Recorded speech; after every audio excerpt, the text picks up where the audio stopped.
sa sinalaysay ko nung pama na pag ako gayahin na nung mayabang ako nung may bike ako. Para bang nabighani yung puso ko nung naakit ako dito sa simbahan, nung napasok ako. Dahil ang puso ko'y nalinis nung nakapagtrabaho ko dito, nakapaglingkod. Bago ang katauhan ko, nakakatayuan ko sa bilang janitor dito sa simbahan, sobrang tagal ko. Para bang na-realize ko sa sarili ko na tinawag ako ng mahalabiri na sabi sa akin ng mahalabiri na really magbago ka na at nandito na ang oras mo para mulong sa taong nangangailangan para magbigay sa iyo ng suggest na para akuin mo ang magulang mo, mga taong na diligaw ng landas, mga taong dapat mo ilagay sa kanilang katayuan at bilang paglilingkod sa simbahan. Araw-araw sa ginawa mo ng buhay mo sa bilang janitor dito sa simbahan. Pagka Lunes, yung pagkapunta dito yung Radio Veritas, pagka pumunta rito, interviewin kami pagka yung gusto nila mag-interview. Nababago naman. May nababago, may hindi nababago. Pero nare-remind din sa bawat isang politika at politiko na para kumumpanya sa bawat isang kandidatong boboto. Maganda ang kanilang mga suggest at opinion sa bawat isang kandidato at saka sa mga tao. Sa RS Bill, pananaw ng mga Radio Veritas and suggest to the people all about maganda siya, saka nakakalinaw na pusod damdamin at isipan ng bawat isang Pilipino. Sa Radio Veritas ay nalilinis ang ating katawan at saka na maganda yung suggest nila, mga pahayag tungkol sa kandidato at saka sa mga taong nakakaunawa mabawat isa. Hello? May naman nakakaunawa, merong hindi. Kaya sa bagay, hindi masasabi ng mga tao yung RS Bill na ginagawa ng sinasuggest sa simbahan.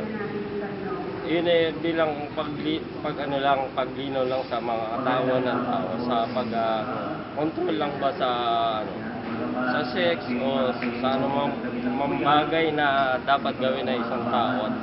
Bilang matalik sa isang pamilya, kailangan control lang. Kung marunong kang sumando din sa pamilya mo, control lang. Hindi naman Kuya, naayos naman, nalilinawan. Maganda naman din ang suggest sa Radio Veritas sa mga tao. Maganda yung mga suggest nila at saka yung paliwanag tungkol sa kasi nagpalabas din ng Radio Veritas sa tungkol sa simbahan, sa mga taong na hindi nakakaawa. Kung marunong sila maintindihan sa bawat isa, maano rin nila yung maintindihan rin at saka sa isip, saka sa damdamin, saka sa puso. Yun.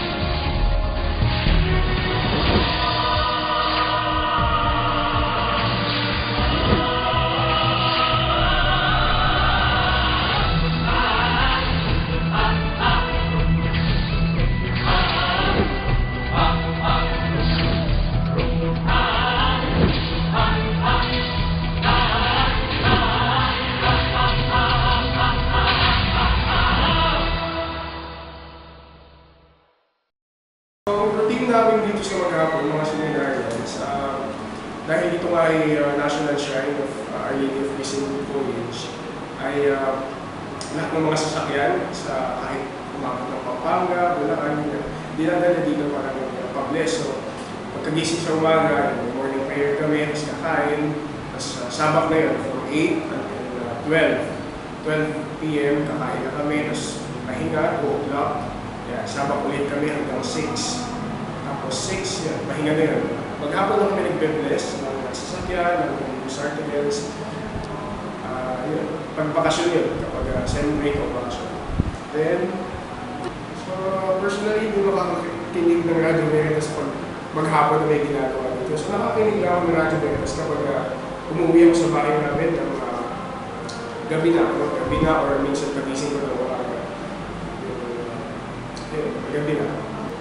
First of all, ang Radyo Veritas ay Catholic, official Catholic radio station ng Roman Catholic Church of the Philippines. Sa Philippines, yung official voice of the church, official media station sa radyo ng Catholic Church sa Pilipinas.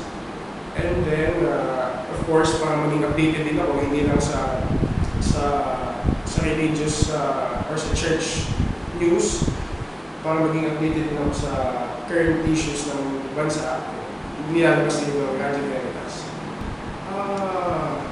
Ano ang mga natututunan? So bago pa ako pumasok ng seminaryo kasi nakikinig na ako doon. So meron silang catechism, meron silang novenas, prayers, mass dun sa radyo, tapos may mga kali silang nagtotalk, recollection din. So syempre parang na-open yung mind sa church teachings as well as morals. Nagbibigay siya ng impormasyon, pero hindi siya yung sa tingin ko, hindi talaga siya yung bias. Kasi kung magiging bias ang Radyo Veritas sa mga views niya or sa mga news na pinapalabas niya, parang absurd yun kasi ang motto nga ng Radyo Veritas ay Veritas from the word Veritas, which means sa Latin, sa English, ang Veritas ay truth. So Veritas, truth, Veritas. Kapag ang pinalabas ng Veritas ay hindi totoo, magiging contradictory yun sa kanyang pinapalabas. So, ang views ng Radyo Veritas on sa news or sa politics ay siguro hindi bias at kung ano yung totoo. Diyan pumapasok yung sa separation of church and state, or church and state na ang hiwalay ng church at state. Ganun, literally, hiwalay ng church and state. Pero hindi sinasabi na hindi makikialam ang state, ang church sa state. For example, yung RHP, yun ang pinakamainit na issue ngayon ng RHP. Sinasabi ng mga pro-RH, or sabihin natin politics, kasi sa politics, pro-RH yun. Sinasabi na, bakit nagsasalita ang simbahan, meron tayong separation of church and state. Hindi naman sinabi sa Philippine Constitution sinasabi sa Philippine Constitution na ang simbahan ay hindi naman totally na magsasalita against church. No? Pag sinabing separation of church and state, kung ano yung ginagawa ng simbahan, for example, ordination ng simbahan, hindi pwedeng pakialaman ng gobyerno. Pag sinabi ng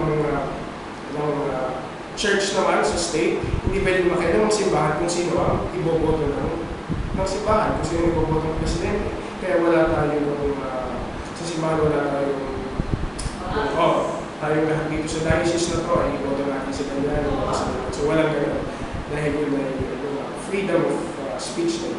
Then, sa RH Bill, sinasabing RH Bill, sinabi ni Bishop Gabby Reyes, Bishop dito sa diocese, sinasabi niya na when the state impedes, the church intervenes.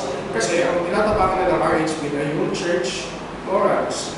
Bakit hindi naman pinipigilan ng politics ng state, for example, Iglesia ni Cristo na pro-RH, hindi nila pinipigilan magsalita sa pro-RH, or kasi nagsasalita ang Iglesia ni Cristo na as pro-RH, so hindi pinipigilan ng politics. Ang Catholic Church ay anti-RH, pero pinipigilan nila. So sa panahon yun, sa pagkakataon yun, syempre, kung tinatapakan na ng state na yung church morals, diba? Hindi din naman pinipigilan ng politics o ng state na sa Muslims, for example, hindi pinipigilan ng state na bawat mag-asawa ang Muslim ng 5. Kasi yun ay nasa religious morals nila na okay lang mag-asawa na.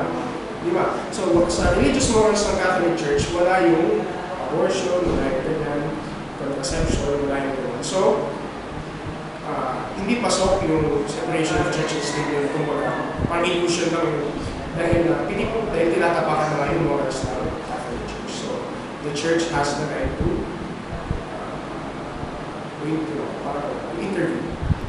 For me kasi dahil yung mga aking napapakinggan ng radyo for at least AM, sa FM, sa AM, hindi lang napapakinggan ng AM, ay sa tingin ko naman, sapat din naman yung kanilang nabibigay information. Kasi katulad nga sinabi ko sa kanila, kung magiging bias sila o kung magiging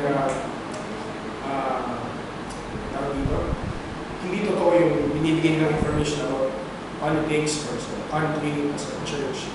Siyempre, parang masasagasaan yung kanilang pananaw ng katotohanan.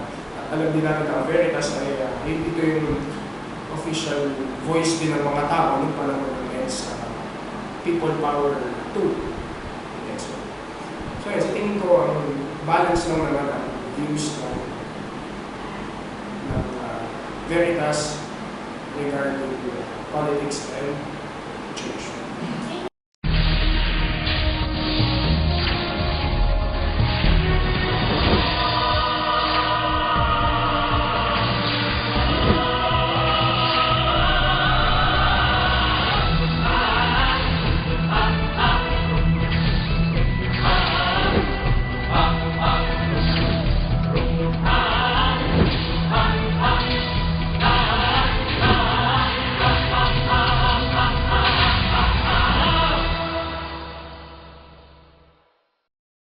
Sang-ayon ako na nangingialam yung religion sa politics.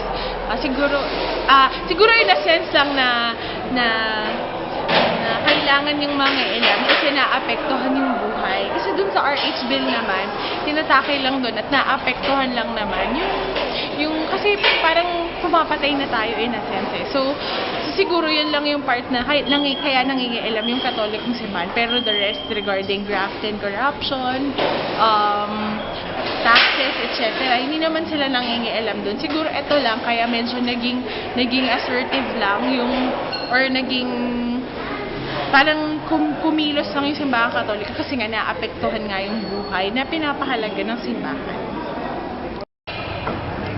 Doon naman sa innocence sa news, parang nagiging bias yung pagbabalita ng Radio Veritas. Tingin ko, hindi naman. Kasi, nagiging bias lang siya in a sense dahil sa mga anchors. Kasi yung mga anchors, sila yung, parang opinion nila yun eh. Since Catholic sila, they express what they believe in. So, yun lang. Pero hindi ibig sabihin na ang pinapahayag ng anchor ay binapahayag na ng buong station. Even though na it's a Catholic station.